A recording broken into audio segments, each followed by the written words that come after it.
Today we have a guest speaker with us. We have Dr. David Dollahite from our own School of Family Life. You may have had a course from him before. One of the things that Dr. Dollahite is very well known for is his work with the American Families of Faith Project, which is an amazing, I don't know if you're going to talk about that at all. Just a little, and they probably read, if they read the articles, that's probably enough of a... Where that data came from, which is just an incredible nationwide study of diverse families of faith. So we are privileged to have him here with us today. And so I'm just going to move my slides and things out of the way, and this is for your invitation. Oh, thanks. That's so thoughtful of you. It just now occurred to me that I should have been doing that for everyone else. That is really thoughtful. All right, so we'll turn the time over to Dr. Dollahite. Thank you for being with us. Okay, happy to be here. Well, I'm delighted to be with you. So how this fits in with your other stuff, I don't know. Hi, some students. So maybe you can help me with that. I'm going to say just a few words to begin, and then give a handout, and then a couple of handouts, and then share a few thoughts, and then most of the time will be question and answer, and we have about 45 minutes, so I'll be leaving you at about quarter till. Hey, Matt. So this may be the issue of our age. The time that we live in, the era that we're in, is learning to not just be tolerant of other people, while that's important, but to learn to respect other people who are very different from us, different in background, in belief, in skin color, in language, in religion, in all manner of ways.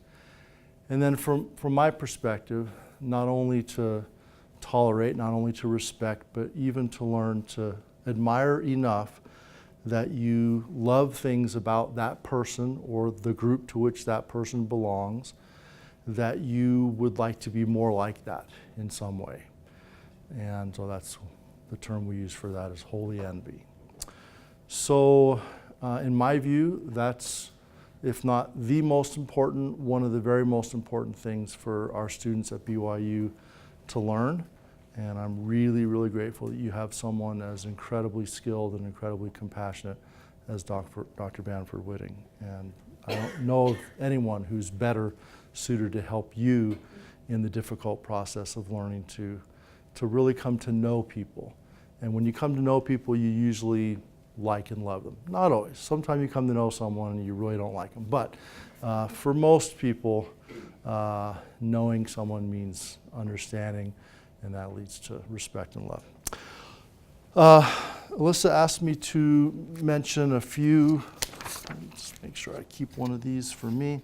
A few, she said 2 or 3, so for me that means 3. I always take the higher number. So if you'll take one of each of those handouts. She asked me to discuss briefly a few, to use her language, factual pieces about how various cultures utilize and express religiosity and the role it plays in development and family relationships. That's a lot to cover in a short period of time. I mean, I teach a whole class, SFL 345, called Families and World Religions, and we talk about Jewish families for a month, and Catholic families for 2 weeks, and Orthodox Christian families for 2 weeks, and Muslim families for 2 weeks, and it's really, really, and each one of those, of course, could be and are semester-long courses that I have taken and taught in other places. So to try to cover as many faith communities and what we call religious ethnic communities as I'm going to cover here in just a minute is a challenge, and I'm really just scratching the surface. And what I'm really doing here is trying to model for you what I hope you'll all do with our friends of other faiths, and that is find a few things that you really respect, really appreciate, and even experience some holy envy around. Now, if you carefully read and remember the 2 articles that Dr. Marks and I wrote for a special issue of a journal that's just newly out, then you'll know that we covered 8 religious ethnic communities, including Latter-day Saints, but 7 other communities as well. And we have entire articles about those communities. About half of each of those articles are findings, and most of those findings are actual quotes from people who we interviewed. So in other words, we wanted the readers of the special issue to not just hear what we, a couple of white Mormon males, think about these folks of different faiths, but we wanted the reader to actually read what practitioners of these faiths themselves said about their faith and their family. So I invite you to take a look at that special issue at some point. It's online. I'm assuming that it's available to you as BYU students. If you're at a BYU computer, I think you can access Marriage and Family Review for free. And if you have an interest in any one of the faith communities that we mentioned, that would be a place you might consider looking at just as a starting place to learn more about them from them. And our philosophy is that most of us who've listened to or read someone who's not of our faith talk about our faith have found that they, even if they're trying, even if they're good people and sincere and relatively well informed and they're trying to be accurate, they tend to miss some things or tend to misinterpret or tend to get some things wrong. Thus, we had 2 insider members of each of the faiths that we wrote about work with us as co-authors to try to avoid us getting it wrong. It's always nice when you read something written by someone not of our faith who gets it right about us, right? That always feels good. So we tried to extend that same courtesy to others. Okay, so I'm going to briefly mention 3 ideas from 6 of the faith communities, just in the interest of space. I'm not going to cover mainline Protestants. I'm going to cover the ones that are a little bit more ethnically oriented. So, things that I really respect and appreciate and admire and have some holy envy for each of these. So, our Asian Christian families, all of those that we interviewed were immigrants to America. They were all first-generation Americans and all first-generation Christians. They were converts to Christianity. So they were kind of a double convert, a convert to America in the sense that, immigrants, and a convert to Christianity. So they were learning a lot. And we were incredibly impressed with how deeply and profoundly and sincerely these families were trying to sort of take in the essence of their new Christian faith. They were the folks who quoted Scripture most accurately. Other folks quoted their own sacred text quite regularly. The Asian Christians were absolutely accurate with their quotations. It was a beautiful thing. They were profoundly sincere about their faith. Not that other folks that we interviewed weren't sincere. For the most part, I'd say, I don't know, we've not put some kind of percentage on this, but the vast majority of those who we interviewed, we felt were real with us, were authentic. They weren't trying to sugarcoat. They weren't trying to just, be something that they weren't. It was amazing how quickly they got real with us. The Asian Christians were so excited about their new faith and so sincere about their efforts to live their faith and so willing to talk about the ways in which they didn't always live up to their new faith. Again, not that our other families didn't talk about ways that they didn't live up to the faith. Almost all of our families did that in one way or another. Asian Christians just were particularly wonderful about that. Profound collectivism of both the Asian culture and the Christian church family to which they belong. The helping, the nurturing, the succoring each other in their challenges was just profoundly admirable. I think I'll just run through these quickly and then we'll come back and answer any questions you might have about any of these. The Black Christian families that we interviewed. Many times white Americans like to think that we live in a post-racial society. There's no more racism. We've conquered that. Well, the last few years have made it very clear to most open-minded people that we are certainly not living in a post-racial or post-racist culture, that racism exists and has profound negative effects for minority groups, not just African Americans, but particularly African Americans. The way in which the families who we interviewed wrestled with that, confronted that, worked with their kids around issues of racism, the way that they maintained, for the most part, optimism about America, love of America, frustration with many of their fellow Americans who they felt were racist against them, but nonetheless, the sort of joy in life, the kind of gospel, God-infused joy was palpable. African Americans, both in our sample as well as many other samples that have been studied, have a more egalitarian relationship between husbands and wives than many other cultures and faiths do, and a more flexible orientation to who is in and who is not in families. So fictive kin, sort of either formally or informally adopting people, taking people in to care for them, was a part of many of those families. And the strength of sisterhood was very palpable. Strong black women connected to each other, helping each other, inspiring each other. And the sense of collectivism and really moral power of the black church. The black church in many parts of America functions much more so than just as a faith community where people show up on Sunday and get a little worship in and then leave and don't have anything to do with it. The black church is just a vibrant, powerful institution.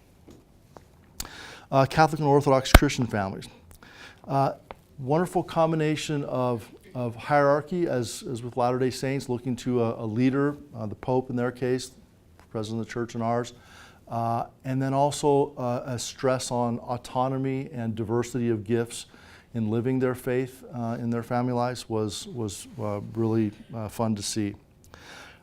Catholic, there are 1 billion Catholics. It's the largest Christian church on planet Earth. About half of all Christians are Catholic Christians.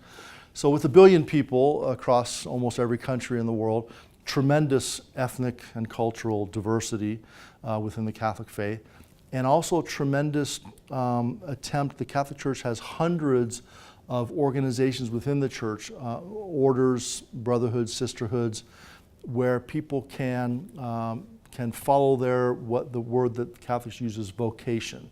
We might use the word, what is your mission in life, or what is your calling in life? Not your particular calling in the LDS church, for a few months or a couple of years, but what is your calling in life? What are you supposed to do to contribute to make a difference in this world?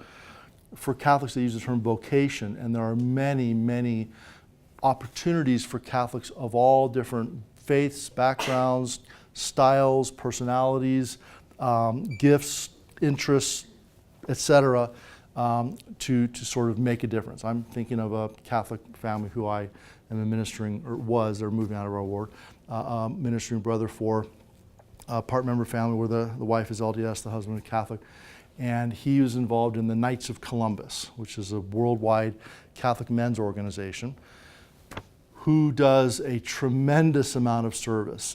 He would give me the magazine, kind of the equivalent of the Ensign magazine, the monthly magazine for that group, which would talk about the things that they were doing throughout the world to serve and to make a difference.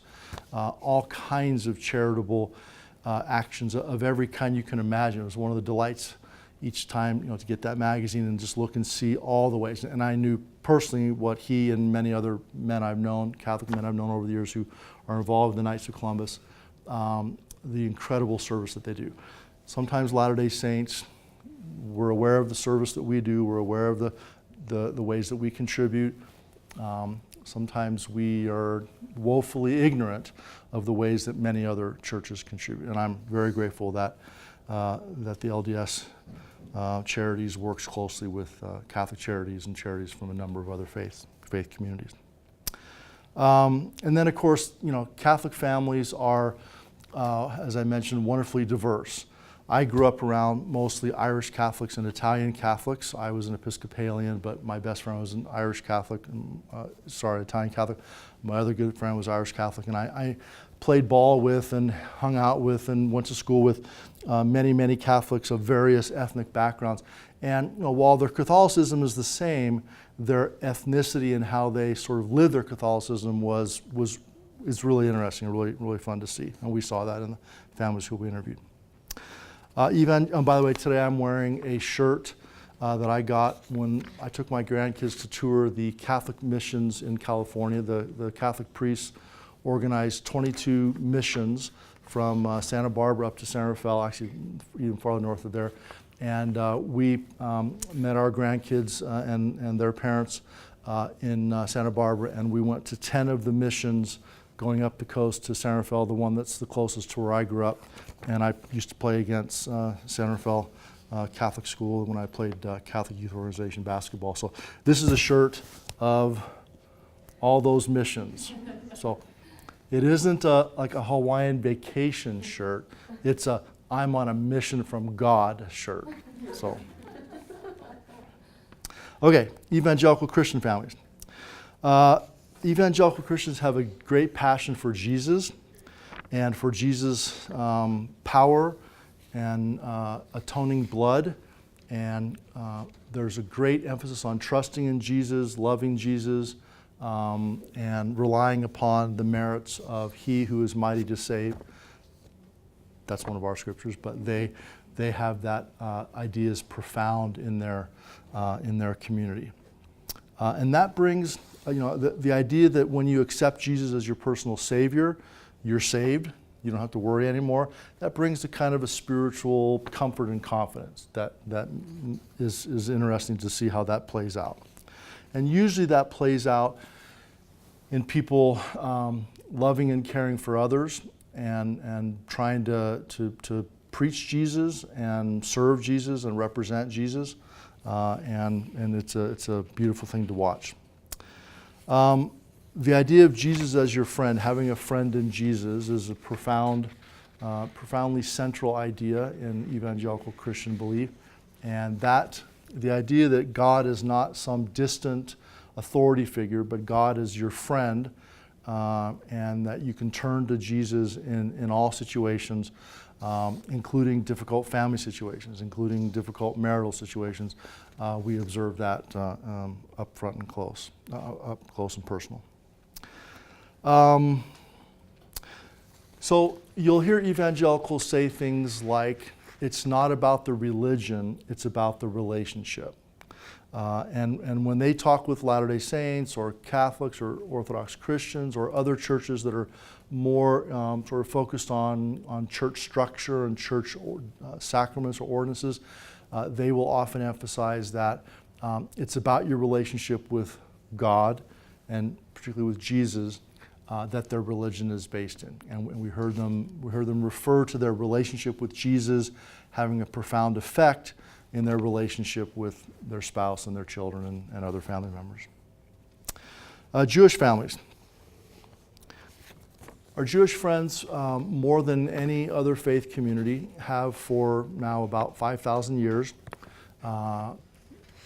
brought God's law, the Torah, and traditions based on God's law into their daily family life, into their daily home life. One of the things that I did during my interviews with families was after we finished the interview, which took usually a couple of hours, and talking with the couple and then with their kids, so about an hour with the couple and about an hour with the parents and children. Then I would ask whether they had any religious objects in their home that they would be willing to sort of show me to illustrate, how they bring religion into their home. And many religions had religious objects. Catholics, Orthodox Christians, and Jews were the three most likely to have a number of religious objects. And our Jewish friends, in many cases, that would be kind of the highlight of the interview, as they would walk, sort of take me through their home and show me the menorah that has been passed down through generations. The kitchen where they keep kosher, so there's basically 2 of everything. They tend to be large kitchens with at least 2, sometimes 3, of all dishes, all utensils, all pots and pans, fridges, ovens, dishwasher. In other words, keeping meat and milk separate. They'd show me the mezuzahs on the door. They'd show me all kinds of, they show me their prayer shawls. They'd show me objects that help make their religion tangible. Catholics and Orthodox Christians had many of those kinds of things as well. And those were just fun to see people's eyes light up when they would sort of talk about these objects that had sacred meaning to them. But our Jewish friends have taken things like Shabbat, or the Sabbath day, and turned those religious observances into family-based, home-based religious observances that have a profound effect on their relationships. And if you want to learn more about that, we wrote an entire article about Shabbat that we published in a journal called Family Process, which, by the way, Orthodox Jewish psychiatrist from Israel emailed us and said, I saw your article in Family Process. I noticed that you're from Brigham Young University. I'm assuming that means that you're Mormon. Why are 3 Mormons writing about my people's Sabbath observance? So we explained why, and he said, I want to know before I take the time to read your article. We explained why. He wrote us back about a week later and said, I read your article. Thank you for getting us right.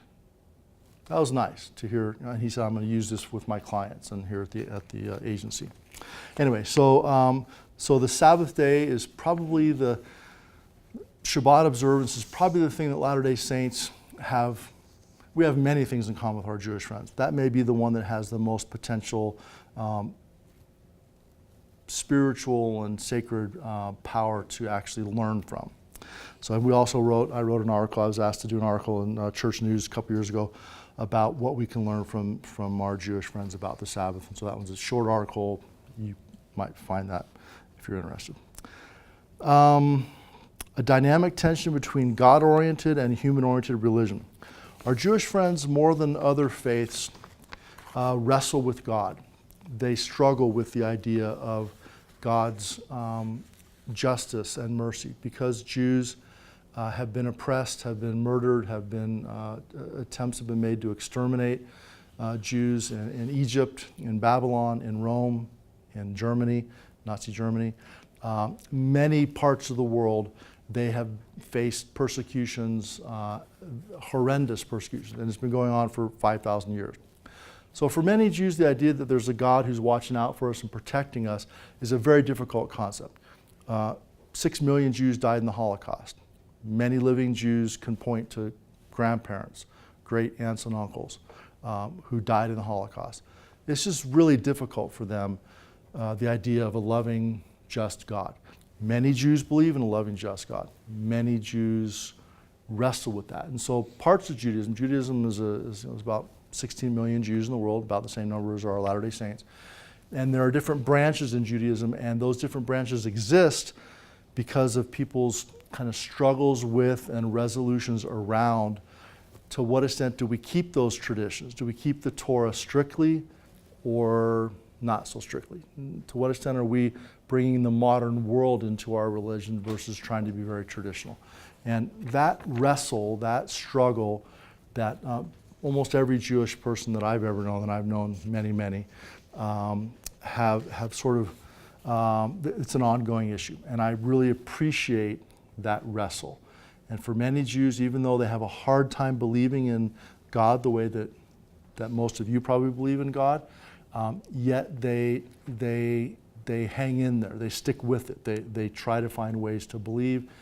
And even if they stop believing in God, they often continue practicing their religion, which shocks a lot of Latter-day Saints.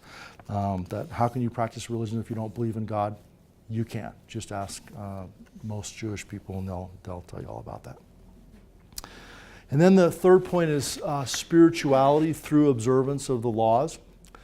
Many Christians, including many Latter-day Saints, like to talk about Christianity as a spiritual thing, and not a legalistic law. And many Christians, including many Latter-day Saints, look at our Jewish friends and they say, oh, they're legalistic. They're focused all on keeping all the commandments in the Torah, and we Christians are freed up from all that.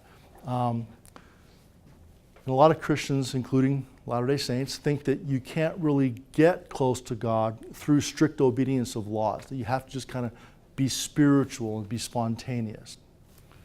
And then, of course, Latter-day Saints who go to the temple and learn that we're supposed to keep very strict laws, very exactly. We're supposed to keep the word of wisdom with exactness. We're supposed to keep the law of tithing with exactness. We're supposed to keep the law of chastity with exactness. We're supposed to keep a number of commandments and not be kind of casual and I'm not going to worry about that. We ought to, of all Christians, be the most understanding of how it is possible to grow close to God and have a deep spiritual relationship with God through obedience to commandments. So I really appreciate that about our Jewish friends. And finally, Muslim families. There are many, many more things I could mention about each one of these. I'm just sticking with three, and not even necessarily the top three, just three that I thought might be of interest to you and that may not have been mentioned in the articles that we wrote. The Muslim families that we interviewed talked a lot about daily prayer. The Arabic word is salat. A devout Muslim will pray 5 times a day, and several of those prayers will be at home for most Muslims, at least the morning and the evening prayers. And the unity that our Muslim friends talked about with having, and Muslim prayers is quite formal. It's your whole body is involved. You're kneeling, you're prostrating, and it's done together in unison. That is, people will line up shoulder to shoulder facing Mecca and pray using the same motions, the same. It's sort of like when Latter-day Saint congregation is together and someone gets up to offer the prayer, you'll see Latter-day Saints go like this. It's kind of an odd thing that we do. There's nowhere in the scriptures where it says you should fold your arms, but we do this because little kids in primary will, little boys will pull hair and side each other. So we teach them to do that. But it's just one of those kind of things we all do together, sort of. And this is even much more so the way that Muslims pray together. And they talked about the unity that it would bring to them. Modesty of dress for both men and women is the thing that most non-Muslims probably would say that they know the most about, or that they think that they could recognize a Muslim woman because of wearing the hijab or the burqa.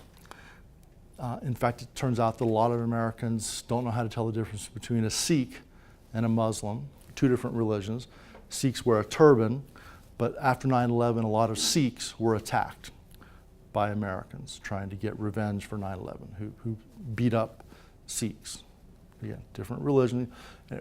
It's one of those things where Americans think that we know something. We often are totally ignorant about why Muslims wear hijab and who is wanting to have them wear it.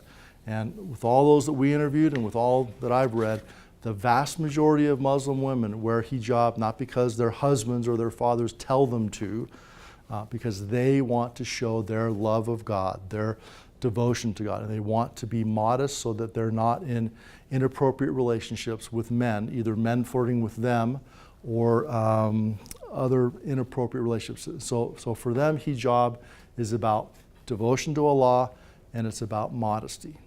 Has nothing to do with oppression, the way that many Americans think of the hijab. And the Muslim women that I've talked with about hijab, they'll all say things like, this helps us maintain appropriate distance in relationships with men to whom we're not married. It helps us remember who we are. It helps them know who we are. And hardly any American men flirt with Muslim women wearing the hijab, whereas they do flirt with women that are wearing all other kinds of clothing, modest and not. And the last point is the Muslims who we interviewed spoke with kind of rapturous joy about Ramadan, the month of fasting, where you fast from sun up to sundown every day for 30 days. And then have break the fast meals together. Almost always those are communal meals, either the family or the family with other Muslims in a mosque. And they talk about the depth of commitment that sacrifice engenders in them, the connection with fellow Muslims, particularly family members, who are fasting together and then celebrating or breaking the fast each evening. And that's a celebration of the bringing forth of the Quran, and it's a profoundly spiritual and relational time in Muslims' lives. Okay. Let's see, I think I'm not going to say much about the concept of holy envy, because if you read the articles, you would have read a few different descriptions, and what I've done in this sheet at the bottom is basically just pull out a few of those sentences. So holy envy is in the view of those of us who study other faiths, it's kind of the greatest compliment that you can pay to someone else. That I've taken the time to come to know you. I've taken the time to come to know not just about you, what I can read in a book, but to know you as a person by talking with you, by going to worship services with you, by reading your sacred text. And I have come to understand, I certainly don't understand you perfectly, but I understand you more than I did. And I not only respect you, but I admire you, and I actually admire certain things about you and your faith so deeply that I wish that my own faith had more of that kind of spirit in it. I wish that we did that. So, okay, and then that's just our empathy ladder, a visual representation of the journey of moving from the place where most of us start off in relation to any other person or group, and that is myopic ignorance. We know our own little world, and we don't really know much about others. And moving from that all the way to holy envy is for most people a difficult and time and energy consuming enterprise. It's not easy to do so, but we think that these steps that we've listed here are likely to help people move along that path. And the metaphor is sort of you're on your own ground and someone else is over on their ground, and it's not easy to just kind of step onto someone else's ground. If you really want to be in their world or understand their world, you need to invest and to work at it and to make some sacrifices. So, okay, sorry, I talked longer than I thought, but 12 minutes or so of questions. Love to hear any questions or comments from the readings or whatever you want to talk about.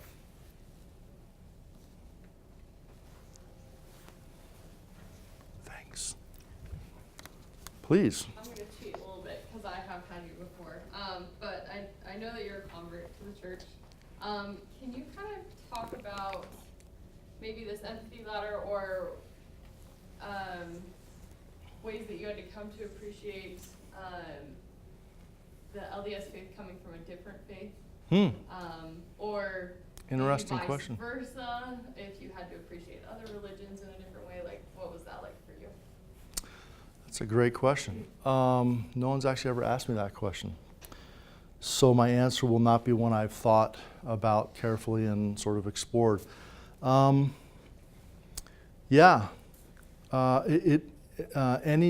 faith other than your own is a whole new set of beliefs and practices and assumptions and values and cultural practices and terminologies and ethnic. Mormonism has been described as a kind of an ethnicity. The faith is unique enough from many other faiths that it is sort of like its own ethnic group. So whether you're an African American Latter-day Saint, an Asian Latter-day Saint, a white Anglo-Saxon Latter-day Saint, if you're fully in Mormonism, you are part of an ethnic group, kind of an ethnic, quasi-ethnic group. So yeah, it was a serious process. It took time and effort, and and frankly humility, of which I'm not blessed with naturally. I have to work to try to be humble. I'm not naturally humble by any stretch. And so there were a lot of things I had to sort of just learn to think differently, to act differently, to speak differently. Because I had a witness of the gospel that was undeniable, when I didn't know any Mormons, I didn't have any reason to join the church, I didn't have anyone pulling or pushing me toward the gospel. I read the Book of Mormon and had a profound conversion experience. So that soul-changing experience made it so that I opened myself up to the cultural, sort of ethnic aspects of the gospel, of the church community, I should say.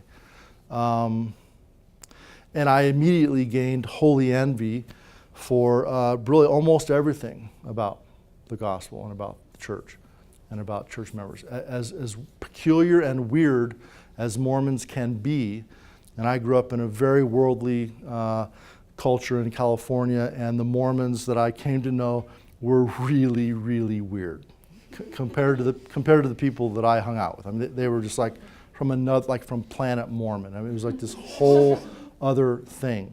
But because I'd been converted in the depths of my soul, I just sort of embraced it. And yeah, there were a few things that did and still drive me a little bit nuts about Mormon culture. But for the most part, I just embraced it. So, yeah. I have to admit that there are still parts of it, like food storage, that I don't. I mean, I have a spiritual testimony, but not like a cultural testimony of that. A few other things that we won't get into. So obviously, like one of the religious groups that's most oppressed or kind of discriminated against in the U.S. is Muslims, right? Yep. Can you just like expound on what you found research about, like maybe how they feel about that, or how they feel about some of the terrorist groups that claim their religion?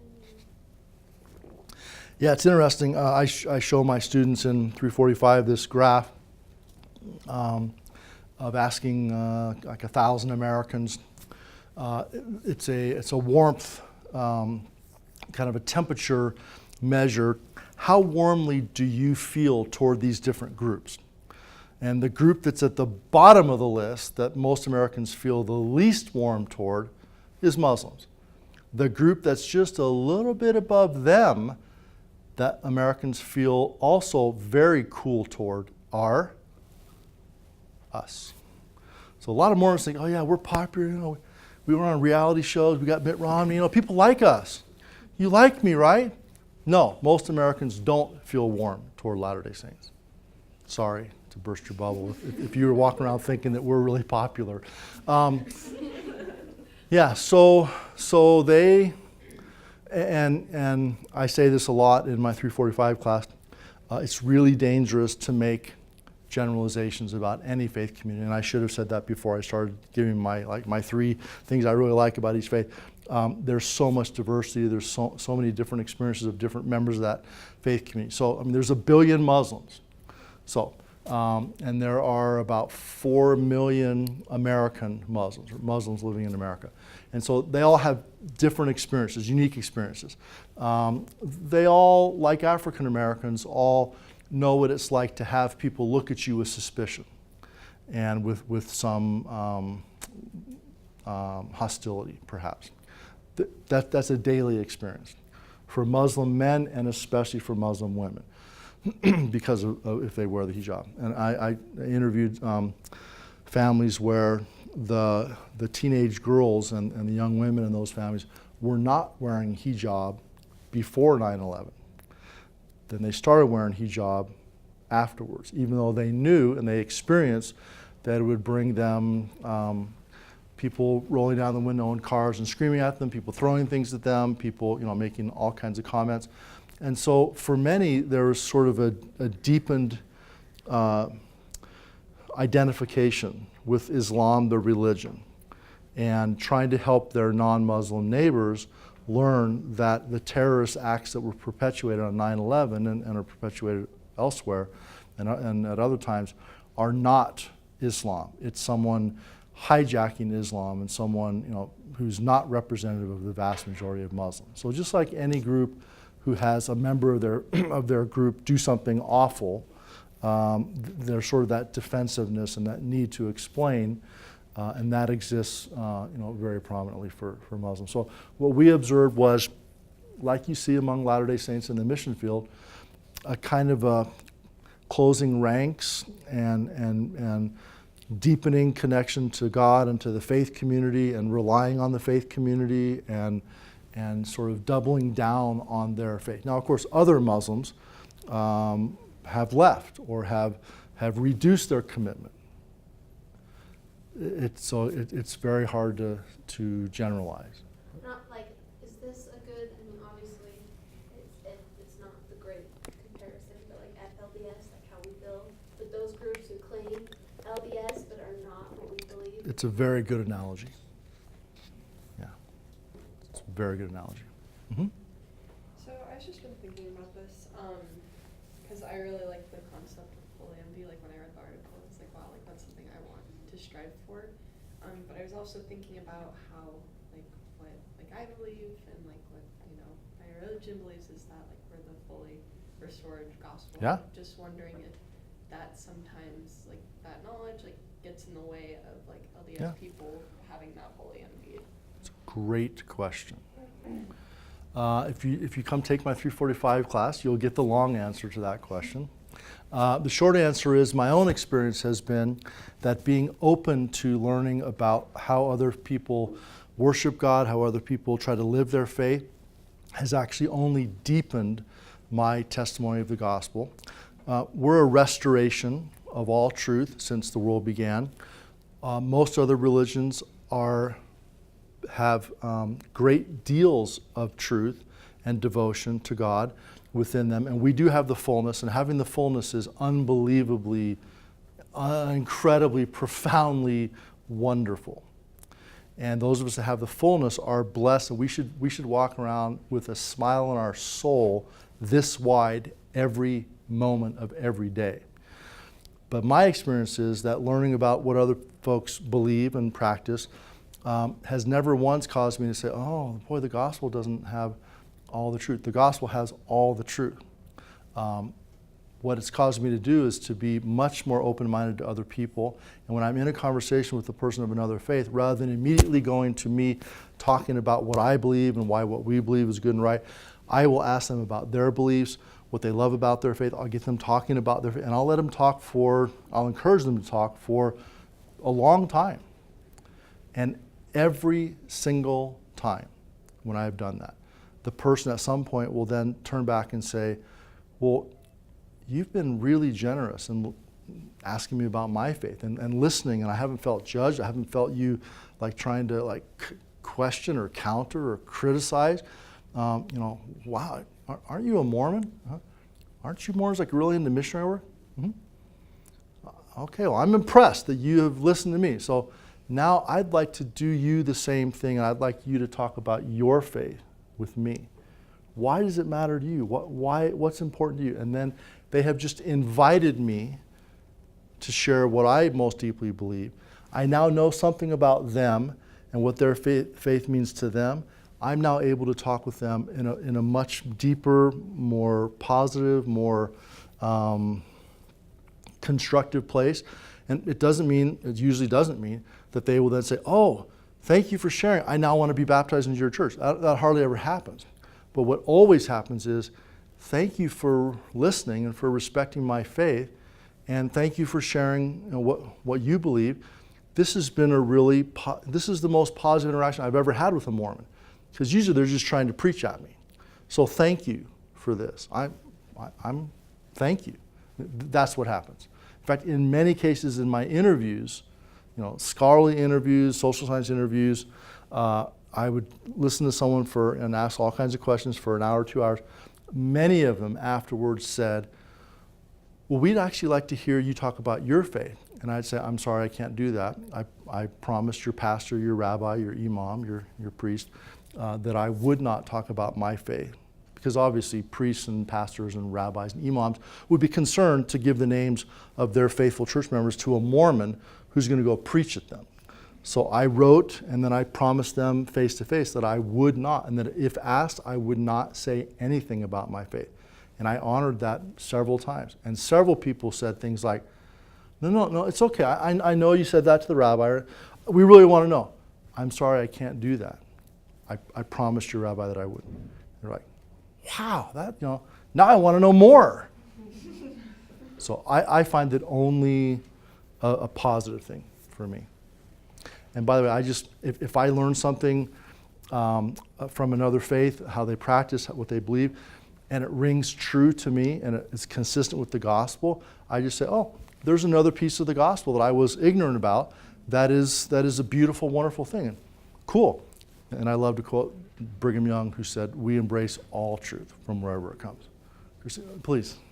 So I have a question about how you, as within the LDS faith, how do you sort of help others overcome, others who are also LDS, overcome the myopic ignorance? Yeah. What does that process look like? Yeah, it's a great question. I don't think there's any formula. There's no one way for everyone. It would depend on where that person was coming from and what their interests or issues were.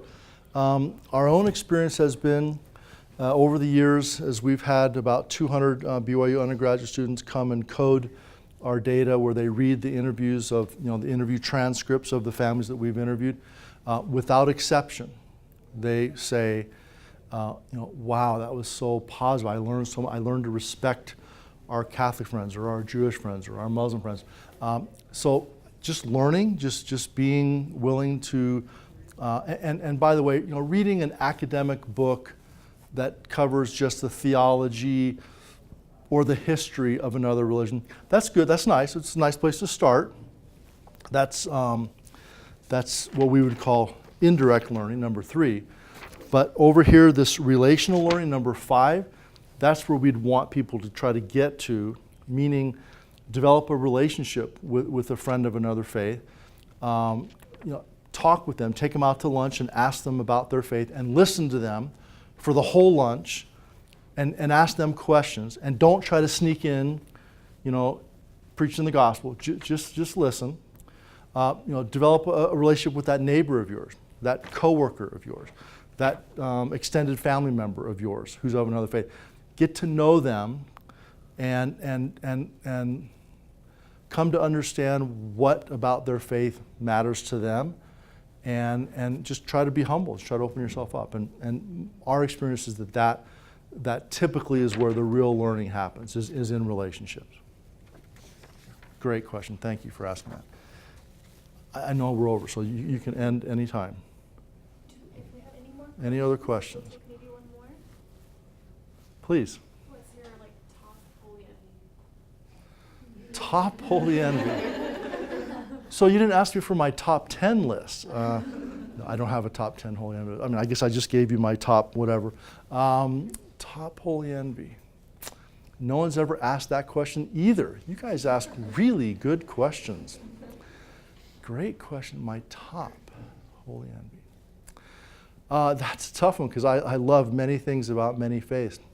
I used to tell my class, my 345 class, that if a Mormon rapture occurs and all the Latter-day Saints are translated except me, because I'm just not good enough. So all the other Latter-day Saints and all the temples and all the chapels are all raptured up into heaven, and I'm left down here by myself. Which religion would I go? And God said, choose another religion. Sorry. Nice try, but choose another religion. What would I choose? I used to say I'd be Jewish. And then I learned about Orthodox Christians. And I had an interview with an Orthodox Christian priest dressed in a white robe with a cap that looks very much like a temple cap. And I asked him the same questions I asked all the other ministers and rabbis and priests and imams that I interviewed. And he said so many things that were so close to LDS teachings, including eternal marriage and becoming perfect like Christ and Christ preaching the gospel to the spirits in the spirit world, and several other things. I don't hide my emotions very well. I just, really, you believe that? Wow, we believe that. And then, next thing, you believe in eternal marriage? That's cool. We believe in eternal marriage. And after about 4 of these, he said, now, what religion do you belong to again? And I said, the Church of Jesus Christ of Latter-day Saints. He said, the what? He said, the Church of Jesus Christ of Latter-day Saints. And what is that? Like, where'd that come from? And I gave him like a 1-minute, apostasy restoration thing. And he says, the Church of Jesus Christ of Latter-day Saints. So you think you're a rest of the church? Dr. Dollahite, you could say that I belong to the Church of Jesus Christ of early day saints. And we're still here. And we'd love to have you come and join us. We don't need your restoration thing. And this just blew me away. So I went home and studied Orthodox Christianity carefully and thoroughly. That group of people, there's about 350 million Orthodox Christians. You know them as Russian Orthodox and Greek Orthodox and Syrian Orthodox and Ukrainian Orthodox. They're all Orthodox Christians, all same religion. That group is the closest group to the fullness, the closest group to the early Christian faith. And that's the people for whom I have the most holy envy. So it's not one particular belief or practice. It's that group of people who I didn't even know about until 2004. I mean, I knew about them because I'd watched My Big Fat Greek Wedding, and I knew about Orthodox, Greek Orthodox and Russian Orthodox. So I knew a little bit, but I had never really studied, had never really had a conversation with a person and learned from a person who's an insider believing member what they believed and why it mattered. And in my interviews with Orthodox Christians, so I will just say I'll say one little practice, because maybe you're looking for something more specific. Orthodox Christians are expected to both grant forgiveness and ask forgiveness of their family and friends every week before they go and take what they call the holy mysteries, what we call the sacrament, what many Christians call the Holy Communion. So before they go and partake of the sacred mysteries, the bread and the wine, they're expected to both ask for forgiveness from their family and grant forgiveness. And so I interviewed 3 Orthodox Christian families, and they all talked about this practice.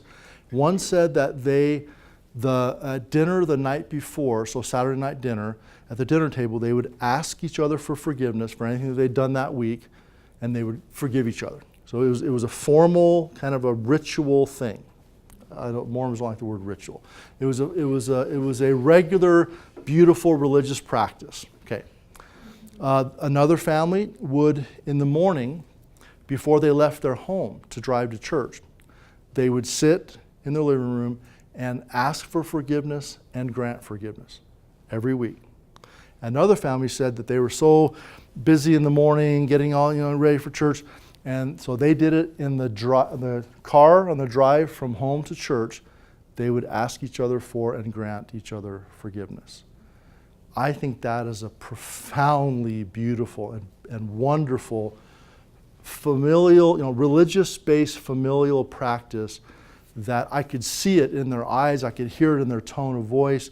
They dealt with stuff every week and practiced forgiveness and reconciliation every week for religious purposes, and it made a huge difference in their family.